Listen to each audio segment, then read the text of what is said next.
दर्शकों, कोटि कोटि प्रणाम और कोटि कोटि आशीष। श्री गणेश को वंदन करते हुए मैं आज आपको शिवलिंग पर या देवादिदेव महादेव को कौन सा नैवेद्य चढ़ाना चाहिए या नहीं चढ़ाना चाहिए, इसके बारे में सविस्तार मैंने कथा सारांश के रूप में बताना चाहूँगा। देखिए दर्शकों, कोई कहते हैं वो चढ़ाना चाहिए, ये चढ़ाना चाहिए, ये चढ़ाने से वो होगा, ये चढ़ाने से वो होगा, ऐसा कुछ अनेक मन घटित बात भ्रांतियाँ फैला देता है एक। लेकिन मैं आपको ये नहीं कहना चाहूँगा आप वो चढ़ाए नहीं तो ये चढ़ाए करके मैं बोलने वाला नहीं है, क्योंकि महादेव को कौन सा प्रिय है कौन सा नहीं प्रिय है। मैं आज एक सत्ययुग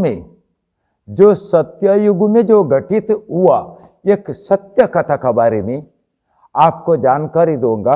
वो सत्य कथा था, बोलेगा तो श्रावण मास का दूसरा सोमवार को घटित हुआ इस सत्य कथा को आपका सामने उजागर कर दूंगा। जब उसके बाद आप खुद तय कर लीजिए क्या चढ़ाना चाहिए क्या नहीं चढ़ाना चाहिए। यार के सनातन का पुरातन में एक कण्णप्पा नाम का एक वेद था। वेद का वेद यानी कि आकिट को कहा जाते हैं, आकिट को शिकारी भी कहा जाते हैं। ऐसे कि कण्णप्पा नाम का एक आकिट था, शिकारी था। उसका जो दिनचर्या बोलेगा तो और पेट भरने का एक संपादन बोलेगा तो जंगल में जाना, प्राणी पक्षी को शिकारी बनाना, वो घर में लाकर वही खुद भी खाना और बीबी बच्चों को भी खिलाना, वही उसका दिनचर्या का संपादन था। और जो वो कण्णप्पा जो शिकारी था वो समाज में भील समाज था। भील समाज यानी कि पूर्व काल में बहुत गरीब थे, अज्ञानी थे और विद्याभ्यास नहीं थे। ऐसे नहीं है भील समाज करके नहीं, सब समाज जब भी गरीबी था, जब भी गरीब होने का कारण से उसका शिक्षण भी नहीं था, विद्या भी नहीं था, इसी कारण से पूर्ण अज्ञानी थे।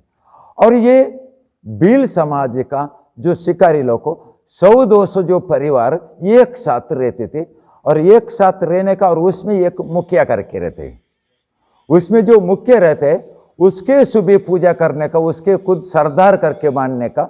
सरदार यानी कि उसका जो अनपढ़ भाषा में जो शिक्षण नहीं हुआ उसी का भाषा में भगवान करके समझ लेने का, और उसको खुद को भगवान, सरदार जी के भगवान करके समझ लेने का, उसको पूजा अर्चा करने का। और शिकारी किया हुआ कुछ जो मटन आता है, मांस आता है, उसमें सरदार जी को भी थोड़ा अर्पण कर देने का आपका ही है, क्योंकि उसके ऊपर अपार प्रेम और भक्ति और भावना है। इसी रीत से ये लोग का दिनचर्या चलता था। उसमें एक जो कण्णप्पा नाम का जो शिकारी सब जगह में शिकारी करते करते कहां पर भी मिला नहीं। अभी एक लंबा एक जंगल दिख रहा है लंबा से, वो जंगल में अभी तक मैं गया नहीं। एक बार वो जंगल पे गया तो बड़ा बड़ा प्राणी मिल जाएगा, इसकी वजह से जो मांस है, जो मांस है वो जास से मिल जाएगा करके नया जंगल को गया। नया जंगल को जाते वक्त मध्य जंगल का मध्य भाग में जाने का जब भी वहां पर एक ऐसा शिवलिंग दिखाई दिया। जो शिवलिंग थे एक पत्थर का शिवलिंग थे। पत्थर का शिवलिंग को एक ब्राह्मण वहां पर पूजा कर रहा था, और कण्णप्पा ने लंबा से देखा, जो हम सरदार जी को, हमारा जो मुख्य है सरदार जी को हम पूजा करते, जैसे इनका भी ये सरदार जी होगा, बोले तो भगवान होगा, इसका भी एक भगवान होगा।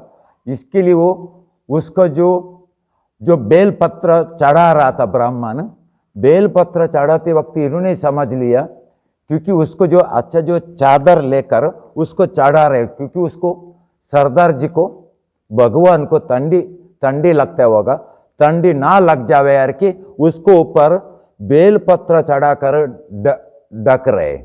ये ढकने की वजह से उसको ठंडी नहीं लगता होगा, इसका वजह से ये काम कर रहे। ऐसा सोचकर मन में सोच लिया कन्नप्पा शिकारी। और ये ब्राह्मण का पूजा पाठ पूरा हो गया, वहां से निकल पड़ा गांव में। गांव में निकलने के बाद इन्होंने अभी इतना बड़ा सरदार जी है और इसको मैं भी एक बार इसका दर्शन कर लूंगा के वहां पर गया। वहां पर जाने के जब भी जाकर हाथ जोड़ा, ये सरदार जी मेरा भी मनोकामना पूर्ण कीजिए, मैं आज ही पहला बार इस जंगल पर आ गया हूं, आपको इससे पहले कभी देखा नहीं था, आप इतना बड़ा सरदार जी है कि भी मुझे नहीं मालूम था आप, लेकिन आप पत्थर का रूप में रहते हो ये मुझे और भी पता नहीं लगते, क्योंकि जो मेरा सरदार जी है वो पत्थर का रूप में नहीं है, हमारा जैसे ही रहते, लेकिन तो आप तो पत्थर का रूप में आए, इसकी वजह से आपको इन्होंने तो बेल ये कौन सा भी एक पत्ता चढ़ा है लेकिन ऊपर से ढका हुआ नहीं है, फिर आपको ठंडी लगता होगा, ये कौन सा पत्ता है आपको चढ़ा? वो वहां पर दिख रहा है एक झाड़, बोले तो वहां पर एक पेड़ दिख रहा है, वो बेल के पेड़ था। वहां से जाके बेल का पान उतर कर लाया और पूरा ऊपर से पूरा चढ़ाकर उसको पूरा ढक दिया। पूरा ढकने के बाद अभी आपको ठंडी नहीं लगेगा, भगवान मैं आपको ठंडी से बचा लिया, इसकी वजह से आपने अभी गर्म से रह जाएगा, आपको ठंडी नहीं लगेगा। और फिर मैं दोपहर को आऊँगा, दोपहर को आने के बाद अगर ये आवाज से अगर उठ कर गया तो फिर से ढक कर जाऊँगा, आप नाराजी मत हो जाइए, खुशी हो जाइए। मैं यहाँ आपने खाना खाया का नहीं, क्योंकि कोई इधर आके आपको ढक कर गया लेकिन कोई कुछ खाने के लिए दिए नहीं आपको। हम लोग तो कुछ अगर लेके गए तो हम हमारा जो भगवान सरदार जी रहते उसको खाने के लिए देते, फिर तो आपको कोई दिया नहीं है। अरे बाप रे, पाप हो गया आपको तो। अरे आप तो सरदार जी है, आप सबसे बड़ा भगवान है, आपको तो कोई खाने के लिए दिए नहीं है। लेकिन इसको ये नहीं मालूम था ये शिवलिंग है, साक्षात स्वयं महादेव का प्रतिरूप है, ब्रह्मांड रूपी प्रतिरूप है कि ये कन्नप्पा को मालूम नहीं था और आपको खाना कोई नहीं दिया। अभी मैं आता हूं करके अभी शिकारी को मेरे ऊपर कृपा कीजिए, मैं शिकारी को जाऊंगा, शिकारी को जाने के बाद आपको आकर खाना खिला दूंगा। और शिकारी को गया और कुछ वहां से प्राणी मिल गया, उसको आके करके और उससे मांस लेकर आया। आकर ये भगवान मैं आपको खाने के लिए लेकर आया, ये देखिए जो मेरा जो हिस्सा में जो आता है उसमें आधा हिस्सा आपको दे दिया और इसमें जो टोटल अभी 2 हिस्सा बनाने के, एक हिस्सा सरदार जी को देना है और एक हिस्सा हमारा था। हमारा जो हिस्सा में अर्धा हिस्सा आपको चढ़ा रहा हो, जो आप है ना आपके सामने रखा है, आप खा लीजिए और पेट भर के खाइए और फिर दोपहर को फिर आकर मैं आपको खाने के लिए दे दूंगा। ऐसा बोलकर निकल गया शिकारी के लिए। दोपहर को आप किधर भी मत जाइए, यहां पर रहिए, मैं आपको फिर से खिलाऊंगा करके शिकारी के लिए गया। कन्नप्पा शिकारी यानी कि आकेट को। और यहां पर दोपहर का टाइम हो गया करके फिर ब्राह्मण आ गया। ब्राह्मण आके शिवलिंग पर देखा तो क्या, अरे बाप रे, शांतम पापम, अरे भगवान का सामने मांस चढ़ाया हुआ है, ये ऐसा कौन पापी है कि आगे पीछे देखा, अपवित्र हो गया। अभी इसको पवित्र करना पड़ेगा कि जो उनका जो आत्मा जो कमंडल था उस कमंडल से उसको शुद्धोदक किया। शुद्धोदक करने के बाद शुद्धि मंत्र से उसको शुद्धि किया, पूरा साफ सफाई कर फेंक दिया इसको। और उसके बाद फिर कुंकुम और हल्दी चढ़ाकर और अक्षता चढ़ाकर बेलपत्र, उसको 108 बेलपत्र चढ़ाया। बेलपत्र चढ़ाते वक्त इन्होंने वहां से कन्नप्पा शिकारी फिर से मांस लेकर मटन लेकर आ गया और ब्राह्मण को देखा, अरे ये सरदार जी का अनुयायी लोग फिर आ गया, उसको भक्त लोग आ गया। अभी हम लंबा से देखेगा और इसको फिर से बेल पत्र चढ़ा रहा था। ब्राह्मण चढ़ाते वक्त बिल्वाष्टकम इदम पुण्यम यह पठ शिव सन्निधम शिवलोकम अवाप्नोति एक बिल्वम शिवार्पणम। ऐसा कहकर या ओम नमः शिवाय कहकर इन्होंने 108 बेल चढ़ाया और 108 बार मंत्र भी पढ़ा और उसके बाद पूजा अर्चना कर कर फिर निकल पड़ा। निकल जाने के बाद कन्नप्पा आ गया, फिर उसको देखा, अरे ये कितना गंदा आदमी लोग है, आपको मैंने खाने के लिए दिया, वो मटन को देखिए उधर लंबा में फेंक दिया, मिट्टी में मिल गया, पूरा गंदा हो गया। मैं खाने के लिए देते, ये लोग खींच लेते। ये आप लोग का अनुयायी बोले तो आपका जो भक्त लोग कितना कट्टर लोग है, बोले तो कितना गंदा लोग है, आपको खाने के लिए भी नहीं देते हो, इतना गंदा भक्त लोग आपको निकाला। जो देखिए मैं आपको खाने के लिए फिर से लाया, आप नाराज मत हो जाइए, ये लीजिए, आप फिर से ले लीजिए, ये मेरा हिस्सा का अर्धा हिस्सा आपको दे दिया हो, बचा हुआ जो अर्धा मेरा फैमिली परिवार को मैं दे दूंगा, आप इसमें खा लिए, आपका पेट भरने दो, आप तृप्त हो जाइए, क्योंकि मुझे आज अच्छा शिकारी भी मिल गया आपका दया से। सुबह मैं आपको मांस दिया खाने के लिए, इसकी वजह शिकारी भी अच्छा मिल गया, क्योंकि अभी भी मुझे शिकारी अच्छा मिलेगा आपका दया से, क्योंकि मेरा दूसरा सरदार जी है आप। ऐसे बोलकर चढ़ा दिया। चढ़ा के उसका, अरे फिर आपको ठंडी लगते होगा, ऊपर से देखिए उन्होंने क्या किया, सफेद सफेद पूरा दिखाई दे रहा है, क्योंकि दूध चढ़ाया था, सफेद सफेद पूरा दिखाई दे रहा है, आपको पूरा गिल्ला कर दिया।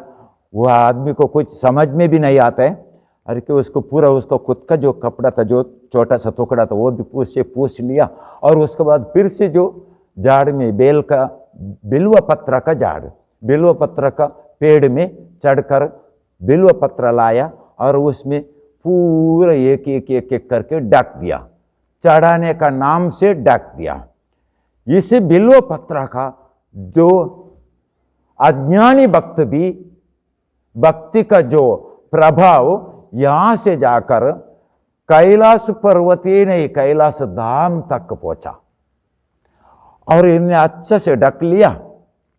अभी आपको ठंडी नहीं लगेगा, आप अच्छे से सो जाइए मस्त, फिर मैं शाम को आऊंगा, आपको खाना खिलाऊंगा, ऐसा बोलकर उसको सामने रखकर नैवेद्य और निकल पड़ा शिकारी के लिए, क्योंकि शाम को फिर से लाना है ना।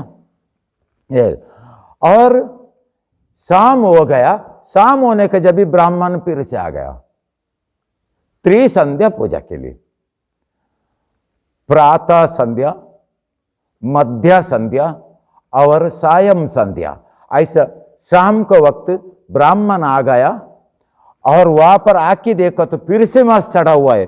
ये कोई ना कोई दुष्ट लोग यहां पर आए, क्योंकि हमारा भगवान को अपवित्र करने के लिए ये यहां पर ऐसा कृत्य कर रहे हैं अनजान से।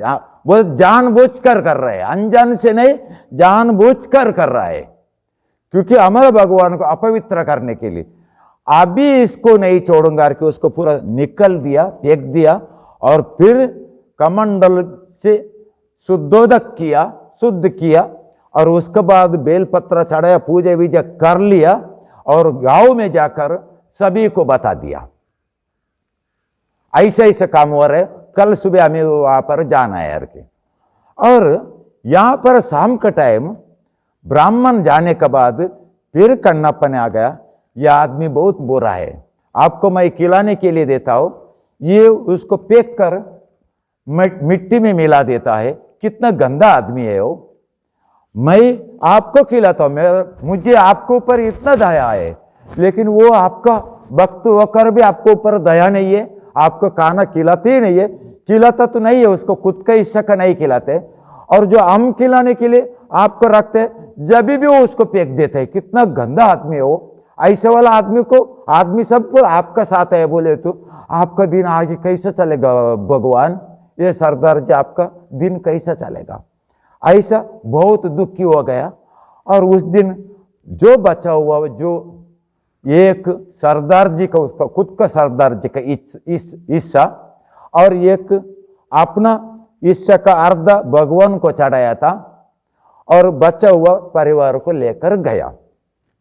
और परिवार में जाके दूसरा दिन सुबह आते वक्त यहां पर कोई दिखाई नहीं दिया। अभी इन्होंने सोचा अभी कोई भी नहीं है, आने का पहले इसको जो है ना हम शिकार करके लाएगा और पटकन इसको खाना खिला देगा। शिकार करके लाया थोड़ा मटन, और ये ब्राह्मण और गांव वाले चुप कर बैठे थे, क्या क्या कौन कौन क्या क्या कर रहा है यार के। और ये कन्नप्पा शिकारी आया, मांस चढ़ाया, मांस, और उसके बाद वहां पर बिल्वा पत्र का झाड़ में चढ़कर बिल्वा पत्र भी उसको ढक लिया, और उसके बाद कहने लगा जे आपको मैंने ना पूरा ढक लिया है, आप अभी ठंडी नहीं लगेगा, और ये मस्त खाइए ना प्रभु, क्योंकि मैं कल सुबह दिया था और दोपहर को भी दिया था, शाम को भी दिया था, लेकिन आप खाइए नहीं है, लेकिन अभी तो खाइए ना, मेरे सामने खाइए खाइए करके उसके सामने रख रहा था। जब भी गांव वाले पूरा उधर घेर कर आ गया, घेरने का जब भी कन्नप्पा अकेला हो गया, पूरा गांव और ब्राह्मण एक साथ थे। अभी गांव वालों ने, क्योंकि हमारा जो भगवान को अपवित्र करने के लिए षड्यंत्र कर रहे तो ये कौन सा भी एक राक्षस का अवतार है, मायावी रूप से आकर ऐसा करता है करके उसको दंड लेकर, बड़ा एक दंड लेकर अभी सिर में सब लोग मारने वाला था। जब भी रुको करके आवाज आ गया, रुको करके बोलने के जब सब लोग रुक कर देखा तो आकाश मंडल से दड़ दड़ दड़ दड़ दड़ दड़ करके नीचे आकी धरती पर आकी जो शिवलिंग के सामने प्रकट हो गया, स्वयंभू देवादिदेव महादेव। रुकिए, कोई इसको मत मारे, क्योंकि वो मेरा महान भक्त है। आज तक ऐसा कोई भक्त जन्म नहीं लिया, अनजाने में भी सही है, उसका खुद का जो हिस्सा है उसमें आधा हिस्सा मुझे दे दिया। आज तक ऐसा कोई भक्त जन्म नहीं लिया उसका खुद का हिस्सा से आधा हिस्सा देने वाला, लेकिन इन्होंने मात्र उसका खुद का हिस्सा में आधा हिस्सा मुझे देता था। लेकिन मैं मटन तो नहीं खाऊंगा, क्योंकि ये मटन नाम जीव जंतु को मैं खुद निर्माण किया है, इसका वजह से मैं खाने वाला तो नहीं है, लेकिन इसका भक्ति का भावना को जाना है, इसका हृदय का अंदर का जो भावना को जाना, और इसका भक्ति कितना निर्मल है, इसका भक्ति कितना पवित्र है, इसका भक्ति कितना पावन है करके ये देखकर मैं आज श्रावण मास का दूसरा सोमवार का दिन मैं प्रकट हो गया हूं। ये दूसरा सोमवार, ये कन्नप्पा आज श्रावण मास का दूसरा सोमवार है। इसको कभी भी दूसरा सोमवार कहा जाता था, आज का बाद ये दूसरा सोमवार का और एक नाम पड़ेगा। इस सोमवार का नाम है अमरवाहिनी सोमवार बन जाएगा, अमरवाहिनी सोमवार बन जाएगा, अमरवाहिनी सोमवार बन जाएगा। आज के बाद अमरवाहिनी सोमवार से जाना जाएगा। क्यों? कभी तक ये सूर्य चांद रहेगा जब तक तुम्हारा नाम भक्ति का मार्ग पर सर्वोच्च पद में रह जाएगा। कोई भी बोले मुझे वो चढ़ाने से मैं प्रसन्न होता हूं, मैं ये चढ़ाने से प्रसन्न होता हूं, ये सब पूरा बकवास है। मुझे केवल आपका हृदय का भक्ति भाव, श्रद्धा और पवित्रता और पावनता, ये मात्र मुझे चाहिए। आपका कुछ संपत्ति का हिस्सा भी मुझे नहीं चाहिए, कुछ खाने के लिए भी मुझे जरूरत नहीं है, लेकिन मैं केवल भक्ति का भूखा हूं। वो भक्ति सर्वोच्च पद से जास्ती केवल तुम एक अकेला ने दिया है। ये इतिहास में अजर अमर होने वाला महाकथा बन जाएगा। आज के बाद कन्नप्पा तुम्हारा नाम सदा सदा के लिए अमर हो जाएगा। आज के बाद तुम अमर कन्नप्पा, अमर कन्नप्पा, अमर कन्नप्पा बन जाएगा। ऐसा वरदान देकर भगवान आशुतोष महादेव ने अंतर्धान हो गया। और यहां पर सब ब्राह्मण और गांव वाले ने कन्नप्पा स्वामी का सामने नतमस्तक हो गए। हमारा गलती हो गया, क्योंकि आप क्या कर रहे थे ये हमें नहीं मालूम था, ईश्वर को मालूम था। हम सोच रहे थे आप गलत करके हमें क्षमा कर दीजिए करके बोल दिया। उसके बाद कन्नप्पा वहां पर पूजा कर रहा था, ब्राह्मण भी पूजा कर रहा था। इसी रीति से ये कण्णप्पा जो नाम का शिकारी था उसका कथा भाग यहाँ पर समाप्त हो गया। लेकिन एक बात अवश्य बताना चाहूंगा दर्शकों, देखिए दर्शकों, जो ईश्वर को भूख लगता है करके हम कौन सा भी नैवेद्य चढ़ाता नहीं है, लेकिन बल्कि जो हमारा जो मन का अंदर का जो भावना है उसका कारण से हम कुछ चढ़ाते हैं, उसको नैवेद्य दिखाते हैं। जो हमारा भावना है वो हमारा भावना छोड़कर उसको भूख लगते करके नहीं वो कुछ खा जावे, क्योंकि वो भूखा प्यासा नहीं है, वो आपको खिलाने वाला है। वो भूखा प्यासा कैसा रहेगा, उसको कैसा भूख लगेगा। इसीलिए जो हमारा भावना कितना है उसी प्रकार काम किया जाता है। समझ लीजिए जो हमारा घर में कोई मेहमान आ गया, जो हमारा घर में जो मेहमान आता है वो कुछ खाने पीने के लिए करके नहीं आते हो, हमें देखने के लिए आते हैं, हमारा प्रेम की वजह से आते हैं, मिलने के लिए आता है। लेकिन हम उसको चाय नाश्ता खिलाते हैं और खाना भी खिलाते हैं। क्यों? वो भूखा प्यासे करके नहीं, उसको खाने के लिए नहीं है करके। ये हमारा भावना है, उसको ऊपर एक हमारा प्रेम है, इसीलिए हम मेहमानों को खाना खिलाते हैं, चाय पिलाते हैं। जैसे ईश्वर को हमारा जो भावना है इसीलिए हम कुछ चढ़ाते हैं, छोड़ के वो भूखा है करके नहीं, वो खाएगा या वो भूखा है ये नहीं। लेकिन आपका भावना कितना है उसके ऊपर ये सब कुछ निर्भर है। आप चढ़ाइए या ना चढ़ाइए, आपका भक्ति का जो कहना जो है, जो आपका अंदर भावना श्रद्धा जो साटा जो आपका पास है, वो आप कितना स्वरूप में नैवेद्य का रूप में देता है ईश्वर को, वो सबसे इंपॉर्टेंट होते हैं। दर्शकों छोड़कर नैवेद्य नहीं है कि ये कण्णप्पा शिकारी और वेद का कथा से मालूम पड़ गए। इतने कहकर ये वीडियो को पूर्ण विराम देता हूं। ओम गुरुदेव धन्यवाद। सभी को मेरा कोटि कोटि प्रणाम और कोटि कोटि आशीष।